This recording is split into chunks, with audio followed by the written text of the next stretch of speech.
सावली में BPL card का मुद्दा उठा है और इस मुद्दे को लेकर आवेदन पत्र भी दिया गया है। जो खबर मिल रही है उसके मुताबिक सावली तालुका और सावली नगर इलाके में बीपीएल कार्ड के लाभ वितरण में गैरनीति हो रही होने के आरोप के साथ सावली सेवा सदन पर सर्कल अफसर को आज आवेदन पत्र दिया गया है। पेशकश करने वालों ने ये दावा भी किया है कि जरूरतमंद परिवार आज भी बीपीएल कार्ड के लाभ से वंचित है, जबकि अपात्र लोगों को इसका लाभ मिल रहा है। तब इस मामले के मद्देनजर निष्पक्ष जांच की जाए और साथ ही सरकार के नियमों और मापदंडों के मुताबिक लाभार्थियों को जो सचमुच लाभार्थी है, लाभ पात्र है, उन्हें बीपीएल कार्ड का लाभ तत्काल तौर पर दिया जाए, ऐसी मांग उठाई गई है। इसी के साथ गलत लोगों पर कानूनी कार्रवाई करने की मांग भी इस आवेदन पत्र के तहत साझा की गई है। तब आपको बता दें कि सामाजिक कार्यकर आकाश पटेल की अगुवाई में सभी की ओर से यह आवेदन पत्र दिया गया है।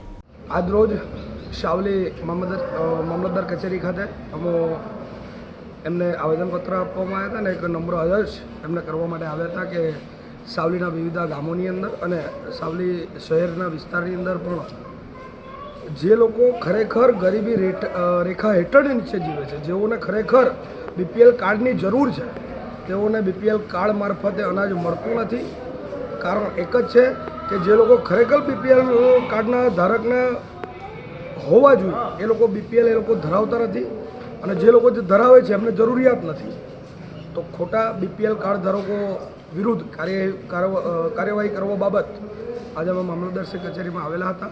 અમને આવેદનપત્ર પણ આવેલું હતું અને મામલતદારશ્રી ગેરહાજર હતા એટલા માટે અમે સર્કલ ઓફિસરશ્રીને અમારું આવેદનપત્ર આપેલું હતું। મીડિયા સમક્ષ મારો ખાલી એક જાગૃત નાગરિક અને એક યુવા તરીકે જ્યારે સાવલી મામલતદાર કચેરી આવ્યો હોય પણ આનામાં કોઈ ઇન્ટેન્સ નથી। માત્ર ને માત્ર તમે જો પૂરતો જથ્થો જ સાવલી તાલુકાની અંદર પૂરેપૂરો આપતા હોય તો તમારા પુરવઠા મામલતદારની ઓફિસની બહાર 50 વર્ષથી વધારે વયની લેડીઝો, માતાઓ, બહેનો કેમ તમારી આટલી મોટી લાઈનોમાં બેસે છે? શું તમે જથ્થો પૂરો પાડતા હોય તો તમારા ઓફિસની બહાર આટલી મોટી લાઈનો ન હોઈ શકે?